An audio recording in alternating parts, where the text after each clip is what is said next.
నమస్కారం. ఈనాటి మన చర్చకు స్వాగతం. ఇశ్రాయేలీలు ఐగుప్తు నుండి బయటపడి ఆ వాగ్దాన దేశం అంటే కనాను, దాని సరిహద్దుల వరకు చేసిన ఆ సుదీర్ఘ ప్రయాణం గురించి కొంచెం లోతుగా మాట్లాడుకుందాం. ముఖ్యంగా వాళ్ళెక్కడెక్కడాగారు, ఆ మజిలీలు, ఇంక చివరిగా ఆ కనానులోకి వెళ్లే ముందు వాళ్లకిచ్చిన కొన్ని ముఖ్యమైన ఆదేశాలు, వాటిపై దృష్టి పెడదాం. అవును. దీనికి మన ఆధారం బైబిల్లోని సంఖ్యాకాండము 33వ అధ్యాయం. కరెక్ట్. ఇందులో దేవుడు చెప్పినట్లే మోషేగారు వాళ్ల ప్రయాణంలో ఆగిన చోట్లన్నింటినీ వరుసగా రాశారు. అవును. ఇది కేవలం ఓ రూట్ మ్యాప్ లాంటిది కాదు. వాళ్ల చరిత్రలో, వాళ్ల విశ్వాస ప్రయాణంలో ఇది చాలా కీలకమైన ఘట్టం. దేవుడు వాళ్ళని ఎలా నడిపించాడు, వాళ్ళెక్కడెక్కడ ఆగారు అనేది చాలా జాగ్రత్తగా నమోదు చేశాడు మోషే. దేవుడే రాయమని ఆజ్ఞాపించడం అది విశేషం. సరే, మరి దీన్ని కొంచెం విడమర్చి చూద్దామా? ఈ పెద్ద ప్రయాణంలో కొన్ని ముఖ్యమైన మజిలీలు అక్కడ జరిగినవి, ఆ తర్వాత చివరిగా ఆ మోయాబు మైదానాల్లో వాళ్లకందిన ఆదేశాలు అసలు ఎందుకంత స్పెసిఫిక్గా ఇచ్చారు, వాటి వెనుక ఉన్న ఉద్దేశమేంటి, ఇవన్నీ తెలుసుకుందాం. సరే, ప్రయాణం మొదలైంది రామసేసులో, అది కూడా పస్కా పండుగ మరుసటి రోజే. ఐగుప్తీయులేమో వాళ్ల తొలిచూలు పిల్లల్ని పాతిపెట్టుకుంటూ ఉంటే, వీళ్లు మాత్రం ఐగుప్తీయులందరూ చూస్తుండగానే గొప్పగా విజయధ్వానాలతో బయల్దేరారని ఉంది. భలే నాటకీయంగా ఉంది కదూ ప్రారంభం. అవును, నిజమే. అదే టైంలో ఐగుప్తీయుల దేవతలకు కూడా దేవుడు తీర్పు తీర్చాడని కూడా ఉంది. ఇక వాళ్ల మొదటి మజిలీ చూస్తే రామసేసు నుండి సుక్కోతుకు వెళ్లారు. అక్కడి నుండి ఏతాముకు వెళ్లారు. అది అరణ్యపు అంచున ఉంది. ఆ తర్వాత పీహైరోతు, ఇది సముద్రం దగ్గర బైల్సెఫోనుకు ఎదురుగా ఉందట, మిగ్దోలుకు దగ్గర్లో. ఇవన్నీ వాళ్లు ఐగుప్తు నుండి ఎలా బయటకు వచ్చారో ఆ మార్గాన్ని సూచిస్తున్నాయి. పీహైరోతు దగ్గరే కదా ఆ అద్భుతం జరిగింది. అంటే సముద్రం మధ్యలోంచి నడిచి అవతలికి వెళ్లడం. అవును, అక్కడే. ఆ తర్వాత ఏతాము అరణ్యంలో ఓ 3 రోజులు ప్రయాణం చేసి మారాకు వచ్చారు. మారా? అక్కడ నీళ్లు చేదుగా ఉన్నాయని గుర్తుంది నాకు. కరెక్ట్. ఆ తర్వాత వాళ్ళు ఏలీముకు వెళ్లారు. ఏలీము గురించి ఓ ప్రత్యేక విషయం రాశారు. అక్కడ 12 నీటి బుగ్గలు, 70 ఈత చెట్లు ఉన్నాయని. 12, 70 ఆ సంఖ్యలకేదైనా ప్రాముఖ్యతుందా? ఏమో, బహుశా 12 గోత్రాలకు 70 మంది పెద్దలకు గుర్తు కావచ్చు, చెప్పలేం. కాని ఆ కష్టమైన అరణ్య ప్రయాణంలో అది వాళ్లకు చాలా ఊరటనిచ్చిన స్థలమనిపిస్తోంది. సేద తీరటానికి మంచి చోటు దొరికినట్లుంది. అవసరమే కదా. అవును. ఏలీము తర్వాత మళ్లీ ఎర్రసముద్రం దగ్గర ఆగారు. ఆపై సీను అరణ్యంలో విడిది చేశారు. అక్కడ్నుండి ప్రయాణం ఎలా సాగింది? సీను అరణ్యం నుండి దోపక, తర్వాత ఆలూషు, ఆ తర్వాత రెఫీదీముకు చేరుకున్నారు. రెఫీదీము, ఇక్కడ కూడా నీళ్ల సమస్య వచ్చింది కదా. మూలంలో ప్రజలకు తాగడానికి నీళ్లు లేవని ప్రత్యేకంగా చెప్పారు. అవును, ఇది వాళ్ల ప్రయాణంలో పదే పదే ఎదురైన సవాల్లాంటిది. అంటే వనరులు లేకపోవటం, ప్రతిదానికి దేవుడిపై ఆధారపడాల్సిన అవసరం రావటం. రెఫీదీము తర్వాత సీనాయి అరణ్యం, ఇది చాలా ముఖ్యమైన ప్రదేశం కదా. ధర్మశాస్త్రం ఇచ్చింది ఇక్కడే కదా. అత్యంత కీలకమైన ప్రదేశం. కాని ఆశ్చర్యంగా ఈ 33వ అధ్యాయంలో మాత్రం దాన్ని గొప్పగా వర్ణించకుండా కేవలం ప్రయాణములో ఒక మజిలీగా, ఒక స్టాప్గా మాత్రమే చెప్పారు. బహుశా ఈ అధ్యాయం యొక్క ఉద్దేశం కేవలం ఆ స్థలాల జాబితా ఇవ్వడమేనేమో. సరే, సీనాయి తర్వాత నుండి ఆ మోయాబ్ మైదానాల దాకా చూస్తే అబ్బో, జాబితా చాలా పెద్దదిగా ఉంది. కిబ్రోతు హత్తావా, హజెరోతు, రిత్నా, రిమ్మోను పారెసు, లిబ్నా, చాలా పేర్లున్నాయి. దాదాపు 20కి పైగా ఉన్నాయి. అన్ని పేర్లు చదవడం కష్టం, కాని ఇంత పెద్ద జాబితా మనకేం చెప్తోంది? నిజమే, చాలా పేర్లున్నాయి. ఇవన్నీ కేవలం ఊరి పేర్లు కాదు. అవి ఆ 40 ఏళ్ల అరణ్యవాసం ఎంత దీర్ఘంగా సాగిందో, వాళ్లు ఎంత విస్తారమైన, కఠినమైన ప్రాంతంలో ప్రయాణించారో సూచిస్తాయి. ప్రతి పేరు వెనుక బహుశా ఒక తరం అనుభవాలు, విశ్వాసంలో వాళ్లు ఎదుర్కొన్న పరీక్షలు, ఒక్కోసారి వాళ్ల అవిధేయతలు కూడా ఉండి ఉండవచ్చు. ఇంత వివరంగా దేవుడు వీటిని నమోదు చేయమన్నాడంటే ఆయన వాళ్ల ప్రయాణంలో ప్రతి అడుగునూ గమనిస్తున్నాడని అర్థం. అవును. ఇంకో విషయమేంటంటే, ఇశ్రాయేలీలు దేవుడు చేసిన మేలును తరచూ మర్చిపోయేవారు. కాని దేవుడు మాత్రం వాళ్ల ప్రయాణాన్ని, వాళ్లు ఆగిన ప్రతి చోటునూ మర్చిపోలేదు. ఈ మధ్యలో వచ్చిన మజిలీలలో కాదేశు చాలా ముఖ్యమనుకుంటాను కదా. సీను అరణ్యంలోని కాదేశు బర్నేయ, అక్కడ జరిగిన సంఘటనలు వాళ్ల ప్రయాణాన్నే మార్చేశాయి. ఖచ్చితంగా. కాదేశులోనే కదా దేశాన్ని వేగుచూడ్టానికి 12 మందిని పంపింది.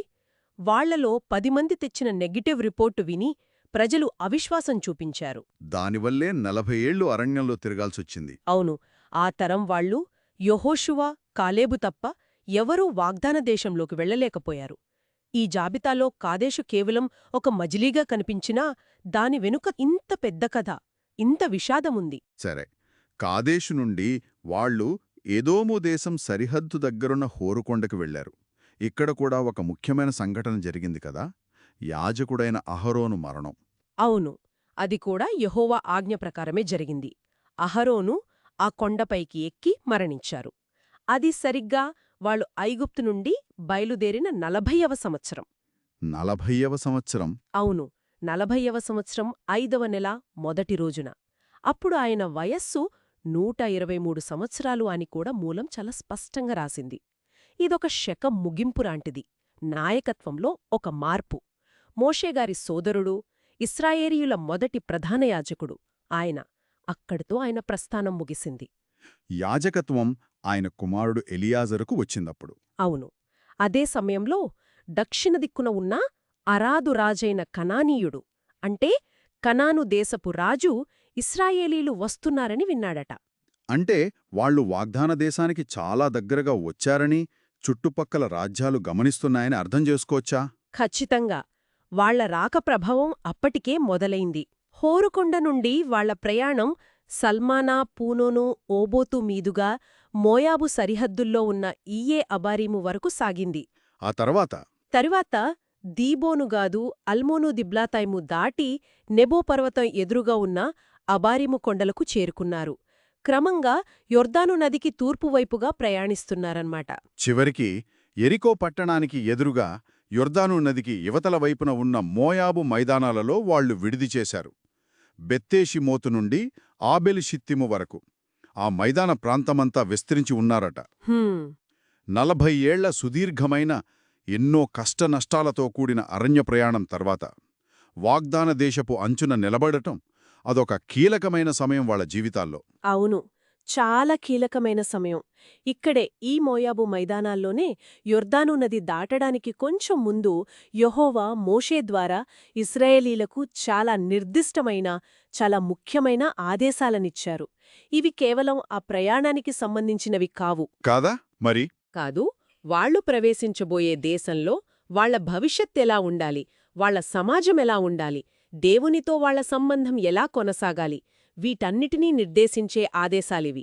ఇక్కడి నుండి విషయం ఇంకాస్త లోతుగా, ఆసక్తికరంగా ఉంటుంది. మొదటి ఆదేశం ఏంటి? యొర్దాను దాటి కనాను దేశంలోకి వెళ్ళిన తర్వాత ఆ దేశంలో ఉంటున్న వాళ్ళందర్నీ వాళ్ల ముందు నుండి వెళ్లగొట్టాలి అన్నారు. ఇది వినడానికి కొంచెం కఠినంగానే ఉంది. ఎందుకలా? అవును, కఠినంగానే అనిపిస్తుంది. కాని ఆ ఆదేశం వెనుక ఉన్న ముఖ్య ఉద్దేశ్యం, మూలం చెబుతున్న దాని ప్రకారం ఇశ్రాయేలీల ఆధ్యాత్మిక స్వచ్ఛతను కాపాడటం. కేవలం ఆ మనుషులను వెళ్లగొట్టడమే కాదు, వాళ్ల విగ్రహాలను, చెక్కిన బొమ్మలను, వాళ్లు పూజించే ఆ ఎత్తైన స్థలాలను, అంటే బలులర్పించే చోట్లన్నిటినీ పూర్తిగా నాశనం చేయాలని ఆజ్ఞ. ఓ, అంటే విగ్రహారాధనకి సంబంధించిన ప్రతీదీ తీసేయాలన్నమాట. అంతే. ఎందుకంటే ఆ స్థానిక మత పద్ధతులు, ఆ విగ్రహ పూజలు ఇశ్రాయేలీలను యెహోవా దేవుడు నుండి దూరం చేస్తాయని, దేవునితో వాళ్లకున్న నిబంధన నుండి వాళ్లను పక్కకు లాగేస్తాయని దేవుని ఉద్దేశ్యం. వాళ్ల ప్రత్యేకమైన గుర్తింపును కాపాడుకోవడానికిచ్చిన ఆజ్ఞ అది. అంటే ఇది కేవలం భూమిని ఆక్రమించుకోవడం గురించే కాదు, ఒక ప్రత్యేకమైన దైవజనంగా తమ ఐడెంటిటీని కాపాడుకోవడం కోసం ఇచ్చిన ఆదేశం అన్నమాట. ఖచ్చితంగా, సరిగ్గా చెప్పారు. ఆ తర్వాత ఆదేశం చూడండి. ఆ దేశాన్ని స్వాధీనపరుచుకుని అందులోనే నివసించాలి. ఎందుకంటే ఆ దేశాన్ని వారికే స్వాస్థ్యంగా, అంటే వారసత్వ సంపదగా ఇస్తున్నానని దేవుడు చెప్పాడు. ఇది అబ్రహాముకు ఎప్పుడో చేసిన వాగ్దానం నెరవేరడమన్నమాట. భూమిని ఎలా పంచుకోవాలో కూడా చెప్పారు కదా? అవును, అది కూడా చెప్పారు. వాళ్ల వంశాల ప్రకారం చీట్లు వేసి పంచుకోవాలి. ఎక్కువ మంది ఉన్న వంశానికి ఎక్కువ భూమి, తక్కువ మంది ఉంటే తక్కువ భూమి. చీట్లు వెయ్యడమనేది అప్పట్లో యాదృచ్ఛికంగా పంచడం కాదు, అది దేవుని చిత్తాన్ని తెలుసుకునే పద్ధతిగా కూడా చూసేవారు. దానివల్ల న్యాయంగా జరుగుతుందని నమ్మకం. ఇదంతా బాగానే ఉంది. కానీ ఆ తరువాత వచ్చే హెచ్చరిక మాత్రం చాలా సీరియస్గా ఉంది. ఒకవేళ వాళ్ళు ఆ దేశంలో ఉన్న వాళ్లను పూర్తిగా వెళ్ళగొట్టకపోతే ఏం జరుగుతుంది అని చెప్పారు. మూలంలో వాడిన మాటలు చాలా సూటిగా, బలంగా ఉన్నాయి. మిగిలిపోయిన ఆ ప్రజలు ఇజ్రాయేలీయులకు కన్నులలో ముళ్ళుగానూ ప్రక్కలలో శూలములుగానూ తయారవుతారు అన్నారు. ముళ్ళుగా శూలాలుగా అంటే అంటే వాళ్లు నివసించే దేశంలోనే వాళ్లకు నిరంతరం బాధ కలిగిస్తారని, వాళ్ల వల్ల వీళ్లకు ఎప్పుడూ ఇబ్బందే అనమాట. ఇది కేవలం శారీరక దాడుల గురించే కాదు బహుశా. వాళ్ల సంస్కృతి, మతం, వాళ్ల సంఘర్షణలు, ఎప్పుడూ ఏదో ఒక సమస్య, వాళ్ల విశ్వాసానికి పరీక్షలు, ఇవన్నీ తప్పవని హెచ్చరిక. వాళ్ల శాంతికి, వాళ్ల ఆధ్యాత్మిక స్థిరత్వానికి అది ఎప్పుడూ ఒక ముప్పులా ఉంటుందని అర్థం. అంతకంటే కూడా భయంకరమైన హెచ్చరిక ఇంకోటుంది కదా.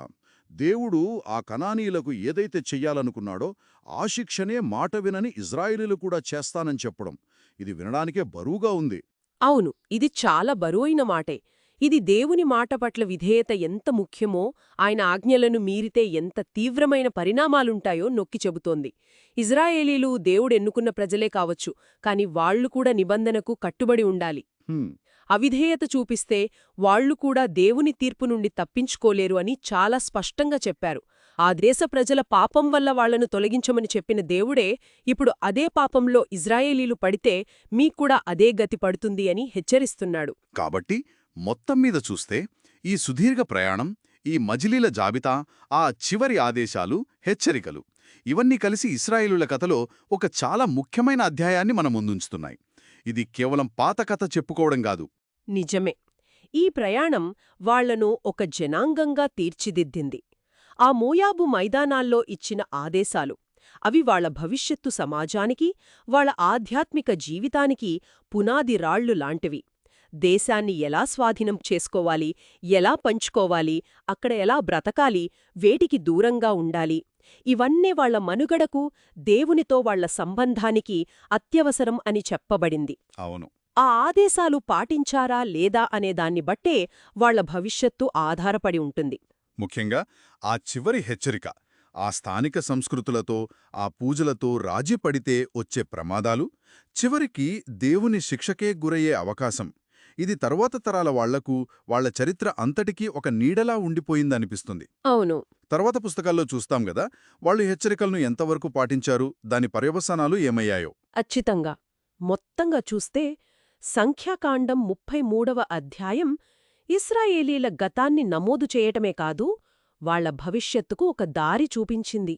వాళ్ల గుర్తింపు, వాళ్ల పిలుపు, వాళ్ల బాధ్యతలన్నిటినీ ఈ ఆదేశాలు, హెచ్చరికలు స్పష్టం చేశాయి. చివరగా మన శ్రోతలు ఆలోచించడానికి ఒక ప్రశ్న వదిలివేద్దామనిపిస్తోంది. 40 ఏళ్లు అరణ్యంలో కష్టపడి తిరిగిన తర్వాత ఒక కొత్త దేశంలో స్థిరపడబోతున్నారు.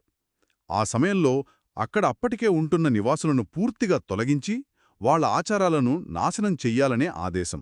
ముఖ్యంగా 55, 56 వచనాల్లోని హెచ్చరికల వెలుగులో చూస్తే అది నైతికంగా, ఆచరణలో పెట్టడానికి ఎంత పెద్ద సవాల్ని విసిరి ఉంటుంది. నిజమే. దేవుని పట్ల సంపూర్ణ విధేయత చూపించాలనే తపనకు, మానవ సహజమైన ఆలోచనలకు, సంక్లిష్టతలకు మధ్య వాళ్లు ఎలాంటి సంఘర్షణను ఎదుర్కొని ఉంటారు. అంత కఠినమైన ఆదేశాల వెనక, ఆ హెచ్చరికల వెనక ఉన్న లోతైన ఉద్దేశ్యాలు ఏమై ఉండవచ్చు? వారి విశ్వాసానికది ఎలాంటి పరీక్ష పెట్టుంటుంది? దీని గురించి ఆలోచించవచ్చు.